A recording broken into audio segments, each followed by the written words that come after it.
హాస్పిటల్లో తులసి రాక కోసం శ్రీకాంత్ అలాగే వాళ్ళ అమ్మ వసుంధర వెయిట్ చేస్తూ ఉంటారు. అక్కడే వసుంధర వాళ్ళ కూతురు సుపర్ణిక, వాళ్ళ అల్లుడు భార్గవ్ కూడా వెయిట్ చేస్తూ ఉంటారు. ఇక ఆఫీస్ స్టాఫ్ వీళ్ళంతా కూడా వెయిట్ చేస్తూ ఉంటే ఇక ఆఫీస్కి తులసి రానే వస్తుంది.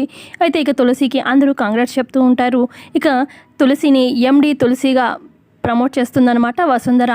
ఇక తులసికి చెప్తూ ఉంటాడు శ్రీకాంత్, మా అమ్మ నిన్ను ఎండి పోస్ట్కి ప్రమోట్ చేసింది తులసి అని చెప్తూ ఉంటే ఇక పక్క నుంచి వసుంధర చెప్తుంది, అమ్మ తులసి నువ్వు ఇంట్లోనే కాదు ఆఫీస్లో కూడా సమర్థవంతంగా ఈ బాధ్యతని నెరవేరుస్తావని నాకు నమ్మకం ఉంది.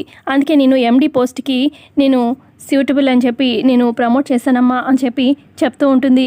ఇక అక్కడ ఉన్న నేమ్ ప్లేట్ని ఎండి తులసి అని చెప్పి చూసుకుంటూ ఉంటుంది తులసి.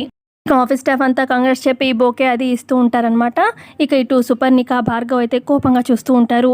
ఏంటి ఈ తులసికి ఇంకా పెళ్లి కాకుండానే జస్ట్ ఎంగేజ్మెంట్ అయితేనే ఇంత ఇదిగా ఇంపార్టెన్స్ ఇచ్చేస్తున్నారు అని చెప్పి కోపంగా చూస్తూ ఉంటుంది సుపర్ణిక. అప్పుడే ఖుషి బొకే తీసుకొస్తూ తులసి అమ్మ అని చెప్పి పరిగెత్తుకుంటూ తులసి దగ్గరికి వచ్చి కంగ్రాట్స్ అమ్మ అని చెప్పి బొకే ఇస్తూ ఉంటుంది. తులసి ఖుషి దగ్గర నుంచి బొకే తీసుకొని ఖుషికి ముద్దు పెడుతుంది. ఇక ఇంతే అండి ప్రోమోలో చూపించింది. ప్రోమో నచ్చితే ఖచ్చితంగా లైక్ చేయండి. Thanks for watching.